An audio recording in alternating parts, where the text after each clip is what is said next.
சஅலல்லாஹ ஷஹாதத்தை, யார் அல்லாஹ்விடத்திலே உயிர் தியாகத்தை ஷஹீதான மரணத்தை கேட்கிறாரோ, பல்லகஹுல்லாஹு ஈயாஹு பல்லகஹுல்லாஹு மனாசில ஷுஹதாஇ வ இன் மாத அலா ஃபிராஷிஹி, அல்லாஹ் தஆலா ஷஹாதத்தை அவனுக்கு கொடுப்பான், உயிர் தியாக மரணத்தை அவனுக்கு கொடுப்பான், அவன் தனது படுக்கையில் மரணித்தாலும் சரி. எதை கேட்டால்? அல்லாஹ்விடத்துல ஷஹாதத்தை கேட்டான். யா அல்லாஹ் எனக்கு உயிர் தியாகத்தை தா, ஷஹாதத்தான மரணத்தை தா என்று மன் ஸஅலல்லாஹ பிஸித்கின், உண்மையாக கேட்டால். எத்தனை பேர் உண்மையாக கேட்டீங்க? நிறைய பேர் ஷஹாதத்தை கேட்கிறதே இல்லை. நிறைய பேர் ஷஹாதத்தை கேட்பது இல்லை. கேட்போம் என்று தான் நிறைய பேர் இருக்கிறார்கள். எப்படி இருக்கிறாங்க? இன்ஷா அல்லாஹ் கேட்போம், எல்லாம் இந்த வேலையெல்லாம் முடிந்த பின்னாலே ஷஹாதத்தான மரணத்துக்கு ரெடி இல்லாம இல்ல. இந்த இப்பயே கேட்டு நாளைக்கே மௌத்தாறதுக்கு என்னது விருப்பம் இல்லை. அதனால தான் இந்த ஹதீஸ்ல என்ன வருது? மன் ஸஅலல்லாஹ ஷஹாதத பிஸித்கின், உண்மையாக அல்லாஹ்விடத்தில் கேட்டால் அல்லாஹ்வுத்தஆலா ஒன்றில் அவர் ஷஹாதத்தா மௌத்தாக்குவான், அல்லது அவர் தனது அதாவது விருப்பிலே மரணித்தாலும் அல்லாஹ் ஷஹீத் என்ற பட்டத்தை அவருக்கு என்ன செய்வான்? கொடுப்பான். எப்படி கேட்டால்? உண்மையாக கேட்டால். அன்புள்ள சகோதரர்களே, அப்படி ஒரு வாழ்க்கையை நாங்கள் வாழ வேண்டும் என்று சொன்னால் இரண்டு விஷயத்தில் நாங்கள் எம்மை சரிப்படுத்திக் கொண்டோம் என்றால் மரணத்துக்கு நாம் பயப்பட வேண்டிய அவசியமே இல்லை. ஒன்று, இந்த செகண்ட் மரணம் வந்தால் நான் மரணிக்க தயார் என்பதற்குரிய செய்திகளை நான் சொல்றேன். ஒன்று என்ன தெரியுமா? ஹுக்கூகுல் இபாத், அடியார்களுக்கு நாங்கள் ஏதாவது கடமைகள் செய்ய வேண்டியிருந்தால் ஒன்றில் செய்திருக்க வேண்டும் அல்லது செய்ய வேண்டும் என்ற வசியத்து இருக்க வேண்டும். இதை நீங்க மெயின்டைன் பண்ணிக்கணும். கடன் எல்லா மனிதன வாழ்க்கையில ஓரளவாவது இருக்கும். கடன் இல்லாத மனிதர்கள் அரிது, குறைவு, ஒரு 20-30% வேணா இருக்கலாம். கடன் என்ன செய்யணும்? இந்த நபருக்கு நான் இந்த இடத்துல வாங்கினேன் கொடுக்க வேண்டும் என்ற எழுத்து என்ன செய்ய வேண்டும்? இருக்கணும். அப்ப நீங்க மரணிச்சாலும் உங்களுக்கு சொர்க்கத்துக்கு என்ன செய்யாது? அது தடை இருக்காது. ஷஹீதுக்கு கூட கடன் என்ன செஞ்சிடும்? தடையாகிரும். ஆனா நீங்க எழுதி வச்சீங்கன்னு சொன்னா பொறுப்பெடுக்கிறதுக்கு கூட குடும்பங்கள் இருக்கும், அதனால தப்பிடுவீங்க. யாருக்காவது அமானித பொருட்கள் உங்கள்கிட்ட ஒப்படைக்கப்பட்டு திருப்பி கொடுக்க வேண்டி இருந்தால் எழுத்துல என்ன செஞ்சிடணும்? அது இருந்திடணும். யாருக்காவது ஒரு இடத்துல அநியாயம் செய்திருந்து மன்னிப்பு கேட்க வேண்டும் என்ற எண்ணத்திலிருந்து உங்களால் செய்ய முடியாமல் போனால் எழுதிடணும். விளங்கிட்டா? இந்த மாதிரி விஷயங்களை நீங்க எழுதி ஒரு வசியத்தை தினந்தோறும் நீங்க மெயின்டைன் பண்ணிட்டு வந்தீங்கன்னு சொன்னால் மரணிக்கிற நேரத்தில் மறுமையில் உங்களுக்கு எது பிரச்சனை இல்லை. ஹுக்கூகுல் இபாத், அடியார்கள் உங்களுக்கு குரசா என்ன செய்ய மாட்டாங்க? நிற்க மாட்டார்கள். இன்னொன்று இருக்குது, என்ன? இறைவன் குற்றம் பிடிக்கக்கூடிய குற்றங்கள், இறைவனுக்கு செய்த பாவங்கள், இவைகள் எல்லாம் உங்களுக்கு ஒரு மிகப்பெரிய உறுதியான வாக்குமொழி என்ன? ஷஹாதத்துல யுக்ஃபரு லிஷஹீதி குல்லு தம்பின் இல்ல தெய்ன், ஷஹீதுக்கு எல்லா பாவங்களும் மன்னிக்கப்படும் கடனை தவிர. கடனை தவிர என்ற வார்த்தை எங்களுக்கு இஸ்லாம் வாக்காக தந்திருக்கிறது. அப்படி என்றால் நம்ம ஷஹாதத்தாக மரணிப்போம் என்று சொன்னால், ஷஹாதத்தை சிதுக்காக கேட்டோம் என்று சொன்னால், சுகதாக்களுடைய தரம் நம்மளுக்கு கிடைக்கும் என்று சொன்னால், நம்ம மரணத்துக்கு தயாராக ஷஹாதத்தை அல்லாஹ்ட்ட கேட்டுட்டோம் என்று சொன்னால் நம்ம ஷஹீதாத்தை என்ன செய்றோம்?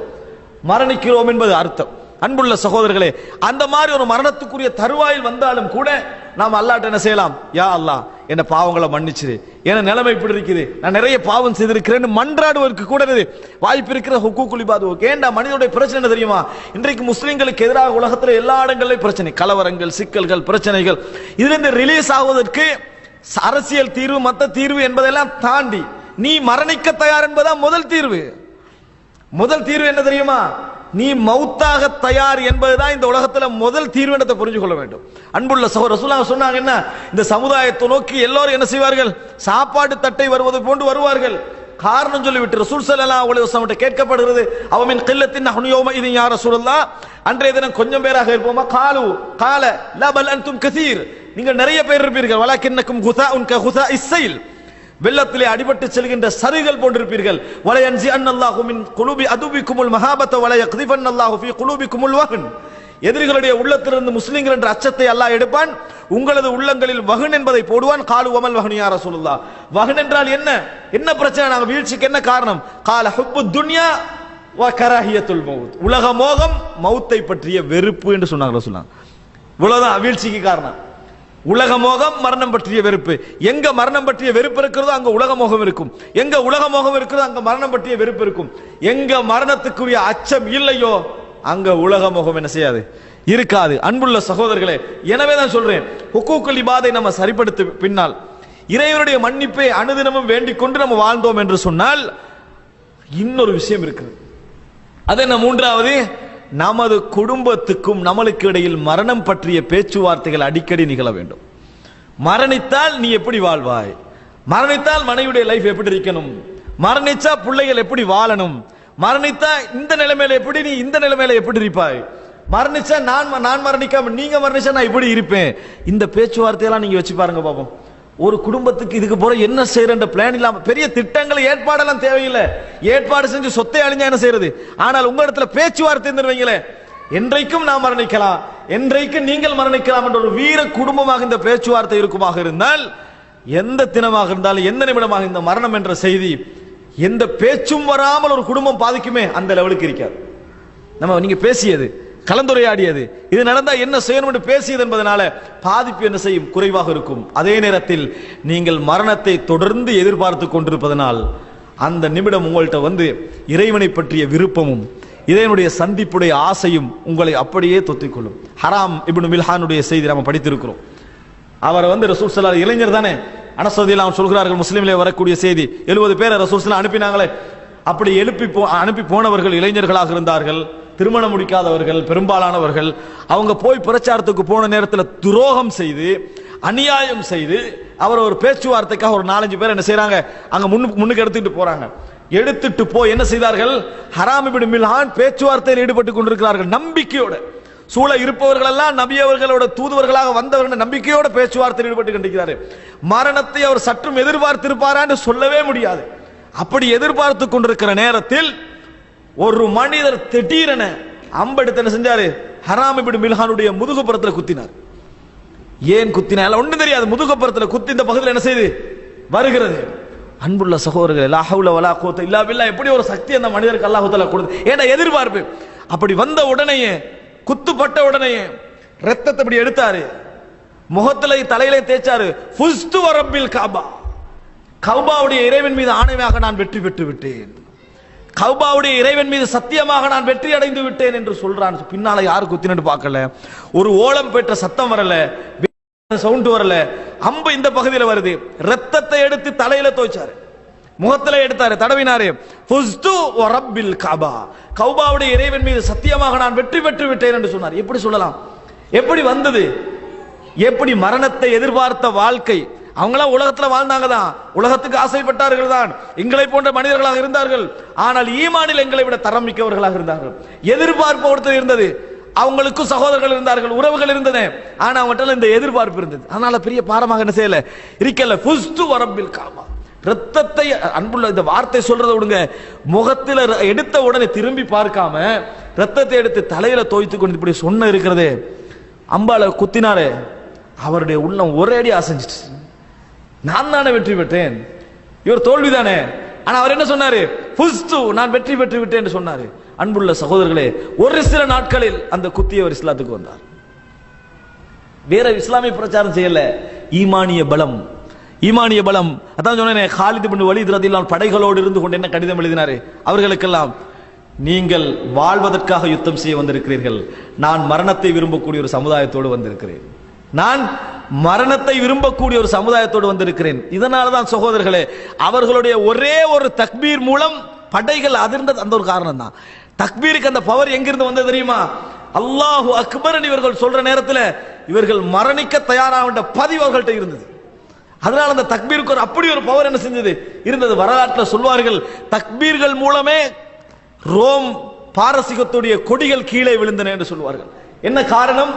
அந்த அளவுக்கான ஒரு தைரியம் அவர்கள்ட்ட என்ன செய்திருந்தது. இதுதான் பெரிய அவர்களை உருவாக்கி இந்த எதிர்பார்ப்பு. நான் சொன்னேன், இப்ப இந்த எதிர்பார்ப்பு நம்மகிட்ட எனி டைம் இருந்த இந்த பிரிச்சு நம்ம சரியா அதை மெயின்டைன் பண்ணிட்டு வந்தோம்னு சொன்னால் நம்மளுக்கு சரியாக இருக்கும். முஆத் இப்னு ஜபல் ரசூலுல்லாஹி ஸல்லல்லாஹு அலைஹி வஸல்லம் தொழுவித்து விட்டு போறாங்க பள்ளிக்கு.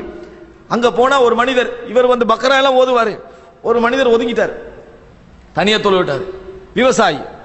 அதான் முஆத் இப்னு ஜபல் அவர் பார்த்து சொல்றாரு, இன்னக்க முனாஃபிக், நீ முனாஃபிக் என்றார். ஒரு ஜமாத்து தொழுகையில் உங்களுக்கு நின்று தொழுகலாது, நான் நீட்டமா ஒரு இடத்துக்கு அப்படி போயிட்டீங்கன்னா ரசூல் ஸல்லல்லாஹு அலைஹி வஸல்லம் வழக்கு வருகிறது. ரசூல் ரெண்டு பேரையும் கூப்பிடுறாங்க, கூப்பிட்டு விசாரிக்கிறாங்க, ஏன் நீங்க என்னது, அதாவது இந்த மாதிரி முஆதை ஏன் இப்படி நீங்க முனாஃபிக் சொன்னீர்கள்? அல்லாஹ்வின் தூதரை ஜமாத்தோட என்ன செஞ்சாரு, அவர் ஒதுங்கிட்டாரு. அவர்கிட்ட கேட்டார், சொன்னா அவர் விவசாயி, இவர் இங்க உங்கள்கிட்ட தொழுகிறாரு, இங்க நீண்ட சூரத்து ஓதப்படுது, திருப்பி அங்க வராரு, பக்ரா ஓதுறாரு. உடனே ரசூல் அவங்களுக்கு கோபம் வருது, ஃபத்தான ஃபத்தான ஃபத்தானு அன்த யா முஆத் கேட்டார்கள். முஆதை குழப்பம் ஏற்படுத்துகிறவரா நீங்கள்? சப்பிஹ் இஸ்மே ஓதுங்க, அப்படின்னு ரசூலுல்லாஹ் என்ன செய்தார்கள்? சின்ன சூரத்துக்களை ஓதுங்கள் என்று ரசூலுல்லாஹ் சொல்லிக் கொடுத்தார்கள். உங்களுக்கு பின்னால பலகீனமானவர்கள், தேவையுடையவர்கள் எல்லோரும் தொழுகிறார்கள் என்று ரசூலுல்லாஹ் சொன்னாங்க. சொன்ன பின்னால் அந்த மனிதர் ஒரு விஷயம் சொன்னார். அதான் அன்புள்ள சகோதரர்களே ஒரு அழகான வார்த்தை. ரசூல் ஸல்லல்லாஹு அலைஹி வஸல்லம் அவர்கள்ட்ட வந்து அதாவது கேட்கிறார் அந்த மனிதர், வல்லாஹி லா ஆரிஃபு தன்தனதக வலா தன்தனத முஆத். நீங்க தொழுகையில் என்ன முணுமுணுக்கிறீங்க, முஆத் என்ன முணுமுணுக்கிறார் எனக்கு தெரியாது. ஆனால் நான் தொழுகையில் சொர்க்கத்தை கேட்கிறேன், நரகத்தை விட்டு பாதுகாப்பு தேடுகிறேன் சொன்னார்.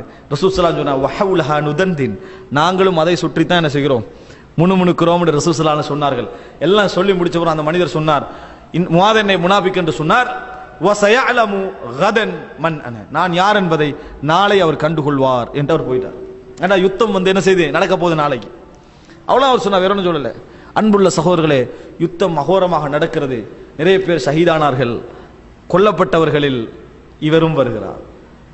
ஜமாத்துக்கு பிந்தி முனாஃபிக் என்று சொல்லப்பட்டாரே அவரும் வருகிறார்கள். ரசூலுல்லாஹி ஸல்லல்லாஹு அலைஹி வஸல்லம் முஆத் இப்னு ஜபலை அழைத்தார்கள். மா ஃபஅல சாஹிபுக், உங்கள் தோழருக்கு என்ன நடந்தது என்று கேட்டார்கள். முஆத் சொன்னார்கள், அஸ்தக்ஃபிருல்லாஹ், நான் அல்லாஹ்விடத்தில் என்ன செய்கிறேன், பாவ மன்னிப்பு தேடுகிறேன் என்று சொன்னார்கள். அன்புள்ள சகோதரர்களே, எப்படி அவர்களால் முடிந்தது என்று கேட்கிறேன். இந்த மரணத்தை பற்றி அந்த மாதிரியான எண்ணம் அன்புள்ள சகோதரர்களே, சஅத் இப்னு ஹவுலா ரலியல்லாஹு அன்ஹு அவர்கள் வீட்டில் இருந்து கொண்டிருக்கிறார்கள். பத்ர் யுத்தத்துக்கான அழைப்பு நடக்கிறது. அந்த நேரத்தில் பேச்சுவார்த்தை போகிறது. எப்படி ஒரு எதிர்பார்ப்பு என்று பாருங்கள், பேச்சுவார்த்தை போகிறது. அந்த நேரத்தில் தந்தை சொல்கிறார், மகனே வீட்டை பார்த்துக் கொள்ளுங்கள், பொறுப்பிலே இருங்கள், நான் போகிறேன் என்று சொன்னார்கள் தந்தை. மகன் சொன்னார், இல்லை தந்தையே, நீங்க வீட்டை பார்த்துக்கங்க, நான் பத்ர் யுத்தத்திற்கு போகிறேன் என்று சொன்னார்கள். எப்படி அந்த பேச்சு நடக்க முடியும் என்று நீங்க நினைச்சு பாருங்க. இந்த பின்னணி இல்லாம பேச்சு இப்படி போய்க்கிற நேரத்தில் கடைசியாக தந்தை சொன்னார், துண்டு குலுக்கி போடுவோம், யாரு முதலாவது வருகிறதோ, யாருடைய பேர் எடுபடுகிறதோ அவர் போகட்டும் என்று சொன்னார்கள். இந்த அளவுக்கு நம்முடைய நிலைமைகள் வராது, துண்டு குலுக்கு போடப்படுகிறது. அந்த நேரத்தில் தந்தை எடுக்கிறார், மகனுடைய பேர் வருகிறது. தந்தை தான் துண்டு குலுக்கிற ஐடியாவும் சொன்னாரு. யார பேர் வந்தது? மகனது பேர் வந்தது. அப்ப மகன் தான் அந்த ஜிஹாது களத்தில் கலந்து கொள்ள வேண்டும். உடனேயே தந்தை சொன்னார், எப்படி சொன்னார் தெரியுமா? மகனே, எனக்காக வேண்டி விட்டு கொடுங்கள், நீங்க தான் வந்திருக்கிறீங்க, எனக்காக வேண்டி விட்டு கொடுங்கள், நான் போகிறேன் என்று சொன்னார். அதற்கு மகர் சொன்னார், வல்லாஹி யா அபி, எனது தந்தையே, லவ் கான கைரல் ஜன்னத்தி லஆதர்துக பிஹா, சொர்க்கம் அல்லாத ஒன்றாக இருந்தால் நான் உங்களை முற்படுத்தி இருப்பேன் என்று சொன்னார்கள். அன்புள்ள சகோதரர்களே, சொர்க்கம் அல்லாத ஒன்றாக இருந்தால் தந்தையே உங்களைத்தான் நான் முற்படுத்தி இருப்பேன். ஆனால் இது சொர்க்கம், யாரை நான் முற்படுத்த முடியாது என்று சொன்னார்கள். போனார்கள், மரணித்தார்கள், திரும்பி வரவில்லை, ஷஹீதாக மரணித்தார்கள் என்ற வரலாற்றை நாம் பார்க்கிறோம். அன்புள்ள சகோதரர்களே, இவைகளெல்லாம் நான் ஏன் உங்களுக்கு அதை சொல்கிறேன் என்று சொன்னால், இந்த மாதிரியான வரலாறுகள் நம்ம ஒரு விஷயத்தில் உறுதியாக இருக்க வேண்டும். நான் சொன்ன அமைப்பிலான ஒரு தேர்வு நம்மளுக்கு இருந்தால் நமக்கு மரணத்துடைய அந்த எதிர்ப்பை நம்ம தயாராக இருப்போம்.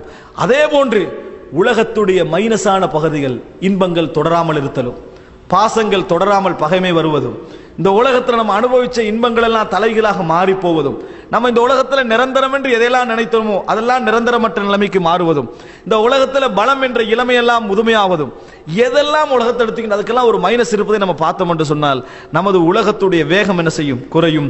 மரண ஞாபகம் நம்மளை சூழ்ந்திருக்கும். நபியவர்கள் சொன்னது போன்று உத்குரு திக்ர ஹாதிமில் லத்தாத், அனைத்து இன்பங்களையும் துட்டை தெரியக்கூடிய மரணத்தை ஞாபகப்படுத்துங்கள் என்று ரசூல் ஸல்லல்லாஹு அலைஹி வஸல்லம் சொன்னது போன்று நமது உணர்வுகளும் நமது சூழல்களும் இருக்கும் என்று சொன்னால் நிச்சயமாக இந்த உலகத்திலே கஃபா பில் மௌத்தி வாஇலா, உபதேசம் செய்வதற்கு மரணம் ஒன்றே போதுமானது என்கின்ற அமைப்பில் மரண ஞாபகமே நமக்கு என்ன செய்யும்? போதுமானது. அல்லாஹ் ரப்புல் ஆலமீன் மரணத்தை எதிர்பார்த்து வாழுகின்ற ஒரு மனிதனாகவும் குடும்பமாகவும் எம் அனைவரையும் மாற்றியல் புரிவானாக. ஹாதா மா இந்தி வல் இல்மு இந்தல்லாஹ் வ அகூலு கௌலி ஹாதா.